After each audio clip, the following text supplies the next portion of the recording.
magandang gabi sa inyong lahat mga kaprobinsya. Once again, this is inyong probinsiyanong doktor. Siyempre, it's time para mag-live. The basic concern kaya ako nag-live ngayon na mga kaprobinsya, mga kamukha ko at siyempre, is meron kasi tayong medical mission on Monday. Sa Monday pa lang. Huwag na tayo mag-English. Ang hirap mag-English. What? Anyway, shout out po sa inyong lahat. Magandang araw. Kung saan man po kayo parte ng mundo.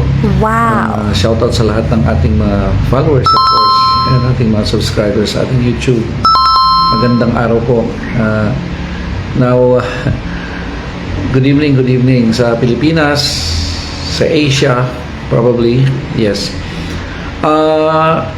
Magandang gabi, shout out Mr. Mga Prague family, of course, and Opao, ang ating aktibong miyembro ng Lakan. Maraming salamat. Ito po kasing live ko ngayon is just naisipan ko lang bigla dahil meron po tayong I just need your some support. Kasi meron po tayong nakalaang tawag dito, visitation sa Women's and Children's Crisis Center sa Lunes. Baka po meron dyan gustong magbigay ng mga lumang damit, women's so pambabae, mga damit. May mga 18 daw sila dun What? Saka siyempre mayroon daw toddler doon. Kung ano pong pwede niyong ibigay, maibigay natin yung mga pinaglumaang damit or kung ano pong any kinds. Hindi wag nating entertain ang cash. So any kinds tulad ng mga clear books, kung meron po kayong illustration boards or yung mga pwedeng gamitin ng mga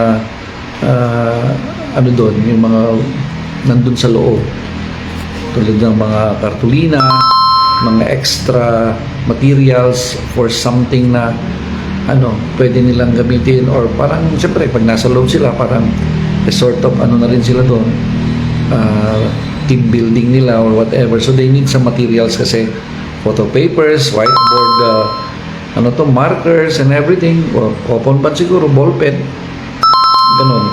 So kung meron lang po sa inyo dyan ng mga hindi nagagamit mga extra materials na pwede po nating itulong po sa kanila. There are 18 individuals actually doon sa Women's Center.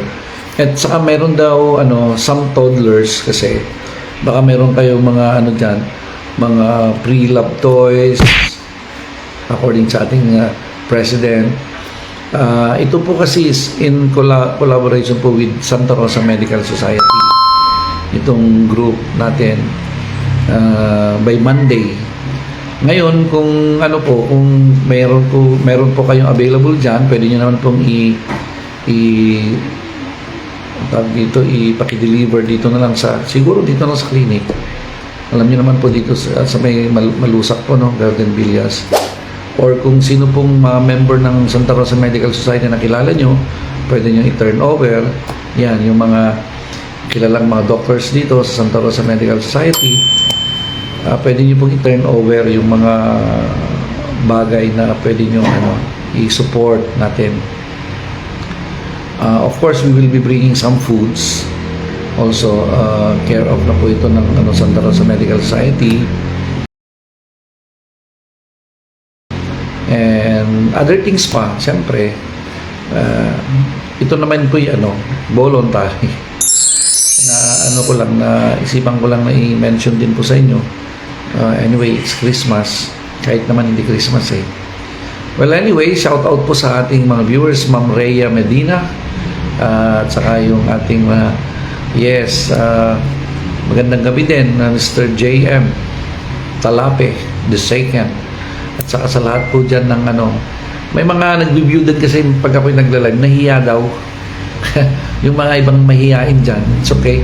Kayo maya. Anyway, this is a ano bang tawag dito, yung kumbaga ayan, andyan ang ating La Presidenta. Yan, si Dr. P. Joy. Salamat Doktora sa pagiging aktibo. Yeah! And siyempre sa lahat ng member ng Santa Rosa Medical Society, sana po tayo'y magsama-sama siyempre. Tayo naman magkakamukha Meron tayong isunod pagkatapos nun diretso tayo kanya Doktora Ramirez. Special mention Doktora Dory Ramirez. Yes, maganda po sa kanila. Those hindi pa nakakalam, maganda po yung place. It's very relaxing, quiet. Dito lang po sa likod ng market area. Hindi ko lang alam, Doktora Ramirez, kung ano na yung exact name po ng shop. But anyway, mga interesado po, pwede kayong mag-DM para masabi namin yung place. So, inuulit ko lang po yung mga gustong, hindi na ako mangungulit, ulit-ulitin ko lang. Yung mga viewers po dyan na mga gustong makapag-donate po sa Women's and Children's Crisis Center sa Barangay Sinalhan under itong pinakamasipag at mabait nating Kapitana Fe. Kaya kita-kits po sa Monday. And dito na lang po yung wala po kayong alam na kung saan na mga ibang clinics na hindi nyo na medyo alanganin kayo. Dito na lang po siguro i-drop kung ano po yung mga inyong pwedeng i-support. So thank you very much. So this will not much take long kasi lang din lang po kasi alam niyo naman medyo busy, so parang biglaan lang po kasi itong mga ating mga projects, patong-patong po kasi itong ating mga activities. So well, anyway, it's better to give, sabi nga, but not in cash po ha. So lang po, thank you sa inyong pag-support in advance. Thank you very much.